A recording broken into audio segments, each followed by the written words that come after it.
নতুন সরকারের কাছে কি চাওয়া পাওয়া? অ্যাকচুয়ালি বাংলাদেশের এখন নতুন সরকার বলতে তো আমরা স্টুডেন্টরাই। অ্যাকচুয়ালি দেশের যে পরিস্থিতি ছিল লাস্ট 15 ইয়ার্স থেকে, ওই জিনিসটা অ্যাকচুয়ালি ওভারকাম করতে এখন আমরা ট্রাই করতেছি ওভারকাম করা। অ্যাকচুয়ালি মানুষের রাইট নাও যে মানুষের যে অবস্থা, দেখা গেছে কেউ যদি 500 টাকা আর্ন করে রাইট নাও বাংলাদেশে, ওনার একদিন ওনার ফ্যামিলি নিয়ে খাওয়ার মতো অবস্থা নাই। আর আমাদের বাংলাদেশের রাইট নাও আপনি যদি দেখেন, ম্যাক্সিমাম ধরেন 70% মানুষ লোয়ার মিডল ক্লাস ফ্যামিলি থেকে বিলং করে, তাই না?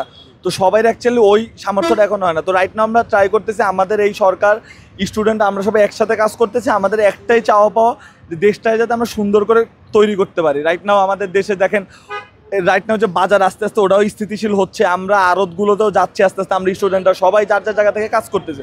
এখন রাইট নাও আমরা যেটা সরকারের থেকেও চাওয়ার থেকে বেশি হলো দেশের জনগণের থেকে, যে আমরা যে স্টুডেন্টরা যেটা করতেছি, অ্যাকচুয়ালি দেখেন দেশের একটা গোষ্ঠী চাইলে তো একটা জিনিস পসিবল না।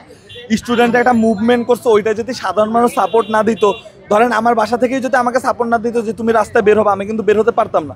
তাহলে সবার জায়গা থেকে ইন্ডিভিজুয়ালি সবার সাপোর্টটা দরকার। তো আমরা যেটা চাচ্ছি যে আমরা স্টুডেন্টরা যে কাজটা করতেছি ওইখানে আমরা সবাই ইনভলভমেন্টটা চাচ্ছি, যে মিডিয়া হোক, দেশের জনগণ হোক, সবাই যাতে আমাদের সাথে এক হয়ে কাজ করে, এটাই চাওয়া। নতুন সরকারও এটাই চাচ্ছে, আমরাও এটাই চাচ্ছি, একই জিনিস। আমরা দেখতেছি আপনারা এই যে স্বাধীনের পরে, মানে তো স্বাধীন করছেন আপনারা, ট্রাফিক, এখন যে ট্রাফিকগুলো কন্ট্রোল করতেছেন, তো কেমন অভিজ্ঞতা হইলো যে ট্রাফিকটা আসলে কেমন কষ্ট করে? অ্যাকচুয়ালি আমরা হলো 5 তারিখের পর থেকে 6 তারিখ থেকে এখন পর্যন্ত, আজকে রাইট নাও 12 তারিখ, আমরা 6 দিন পর্যন্ত ভার্সিটির বন্ধুবান্ধব, এলাকার বন্ধুবান্ধব সবাই মিলে আমরা ট্রাফিক সব জায়গায় জায়গায় সব মোড়ে মোড়েই দেখবি স্টুডেন্টরা কন্ট্রোল করতেছি। তো আমরা যে জিনিসটা রিয়েলাইজ করলাম যে আমাদের রোডের ঘাটের মধ্যে যে অরাজকতাগুলো হয়, যে অনিয়মগুলো হয়, দেখেন পাবলিক বাসগুলো ওরা রাস্তার মিডল থেকে যাত্রী নিচ্ছে, মিডলে যাত্রী নামায় দিচ্ছে। তো আমরা ওই জিনিসগুলো ফিক্স করার ট্রাই করতেছি। যেমন প্রত্যেকটা পাবলিক বাসকে আমরা গাড়ির কাগজ চেক করতেছি, চেক করতেছি। ওরা আগে কি করতো, যে জিনিসটা আমরা ফেস করছি, যে পুলিশকে ওরা 100-200 টাকা দিয়ে ওরা গাড়ি ছেড়ে দিত। ওদের একটা গাড়িও আমরা এখন পর্যন্ত পাই না যে গাড়ির কাগজ ক্লিয়ার আছে, যে গাড়ির কোনো লাইসেন্স ক্লিয়ার আছে, নাই। প্রত্যেক গাড়ি আনফিট, বাট ওরা রাস্তায় চলতেছে। তো আমরা এই জিনিসগুলো এখন ধরতেছি, প্রত্যেক গাড়িকে আমরা পানিশমেন্ট দিচ্ছি, ওদের ড্রাইভারকে। আজকেও এমন হয়েছে, আজকে সকালে এক বাস এখানে থামায় না আমাদের সিগনালে, আমরা 3 সিগন্যাল পর্যায়ে ওকে ধরছি। ওরে ধরার পর আমরা ওর কাছে গাঁজা পাইছি, দেন আমরা ওকে ধরছি, ওরে পানিশমেন্ট দিছি, আফটার দ্যাট ছেড়ে দিছি। আমাদের হাতে পাও ধরছে, নাহলে আমরা ওকে আর্মিকে দিতাম। তো রাইট নাও দেশে যে অরাজকতা, আমরা নেক্সট টাইম যখন পুলিশ আসবে আমরাও চাবো ওরা যাতে জিনিসগুলো না হয়।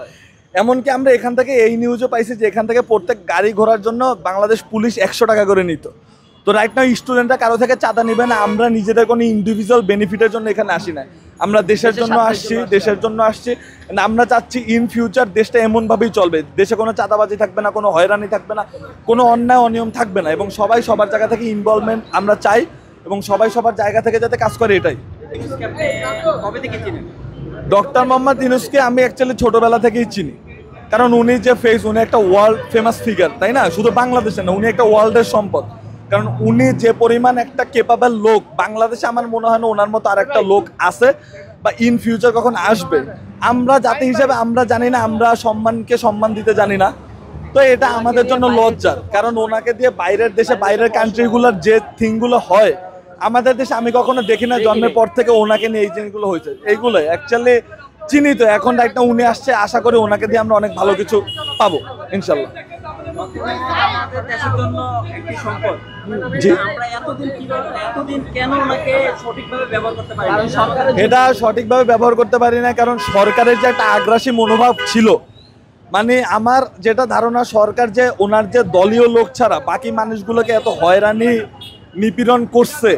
রাইট নাও স্টুডেন্টরা দেখেন, একটা মুভমেন্ট যখন তৈরি হয়, একটা উনি যদি সাধারণ স্টুডেন্ট, আমরা যখন আন্দোলনে নামি, আমাদের গায়ে যদি উনি গুলি না করতো, এখন আপনি এই যে পাশে মুগ্ধ হসপিটাল আপনি যাবেন, এখনও দেখবেন শত শত মানুষ শুয়ে আছে গুলি খেয়ে।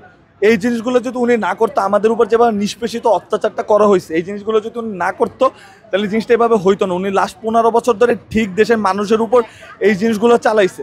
এখানে প্রত্যেকটা দোকানদার, ফুটপাত, ওরা গরিব মানুষ, তো প্রত্যেকটা দোকানদারের কাছ থেকে চাঁদা নিত, ডেলি 50, 100, 200 এমন। চাঁদা না দিলে ওদের মালপাতি ফেলে দিত, খেয়ে ফেলতো, ওদেরকে মারধর করতো। তো দেখেন দেশের মানুষটা কিন্তু হয়রানির শিকার হয়েছে। উনি দেখেন দেশের বড় বড় যে ব্যক্তিত্বগুলো ছিল ধরে জেলে নিছে, ওনার বিরুদ্ধে কেউ কিছু বললে ধরে জেলে নিছে। আমার বন্ধু বান্ধব, ভাই ব্রাদার, সব যারা স্টুডেন্ট, সবাই যারা ফেসবুক পোস্ট করছে, এটার জন্য জেলে যাইতে হয়েছে, তাই না? তো জিনিসগুলো তো সবাই সবার জায়গা থেকে ফেস করছে, আমরা ভুগছি। আর আমরা স্টুডেন্টরা লাস্ট 15-16 তারিখ থেকে যেটা ফেস করছি 5 তারিখ পর্যন্ত, অ্যাকচুয়ালি ওইটা যদি আমি আপনাকে 2-3 ঘন্টা বলে ওটা শেষ করতে পারবো না আমি আপনাকে। তো রাইট নাও আমরা স্বাধীন দেশে যে জিনিসটা ফেস করতেছি, we proud of that because we make it. Doctor Mohammad Yunus বলেছে চাকরির পিছে না দৌড়িয়ে উদ্যোক্তা হওয়ার জন্য, আপনি এটা কিভাবে দেখেন? অবভিয়াসলি আমি নিজেও তো ব্যবসা করি, আমার নিজেরও ব্যবসা আছে। আমি স্টুডেন্ট লাইফ থেকে আমার মতে সবাইরই করা উচিত জিনিসটা, কারণ চাকরি জিনিসটা কি দাসত্ব বাড়ায়। আর যখন আমি একটা জিনিস নিজ থেকে ক্রিয়েট করি, আমি আর একটা মানুষের জন্য কর্মসংস্থান করতে পারি। আমি চিন্তা করি যে 20-25 হাজারের চাকরিতে ওই ঘুষ খাওয়ার টেন্ডেন্সি না রেখে 20-25 হাজার টাকা কোথায় ইনভেস্ট করা বেটার। কারণ বাইরের কান্ট্রিতে গুলো হয় কি, স্টুডেন্টরা দেখেন পড়ালেখার পাশাপাশি ওরা অনেক জিনিসের উপর ক্যাপেবল হয়, ওরা প্র্যাকটিক্যাল স্টাডি করে। রাইট নাও আমাদের দেশে ওইটা নাই। আমি নিজে বিবিএর স্টুডেন্ট, বিজনেসের স্টুডেন্ট, আমি নিজে বিজনেস করতেছি। আমি যখন বিজনেস স্টার্ট করছি, আই ফিল দ্যাট যে অ্যাকচুয়ালি পড়া আর ওখানে করার মধ্যে কত ডিফারেন্স। তো আমি সবাইকে বলবো, যদি আপনারা ওই জিনিসটা ফিল করতে চান, রিয়ালিটিটা ফেস করতে চান, তাহলে বিজনেস করা উচিত।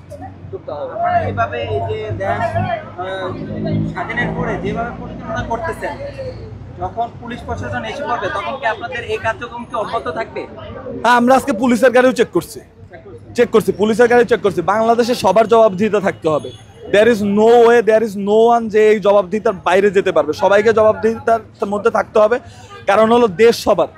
যে কোনো, আপনি সাধারণ মানুষ, আমি সাধারণ মানুষ, আমি যে কেউ প্রশ্ন করতে পারবো এটা কেন হচ্ছে, কিভাবে হচ্ছে, আমার জানার অধিকার আছে, তাই না? আমাকে আপনি বলে যে এখানে 5,000 টাকা লাগবে, এখানে এটা হবে না, তাহলে কেন? এটা তো হবে না, করতে হবে। Thank you.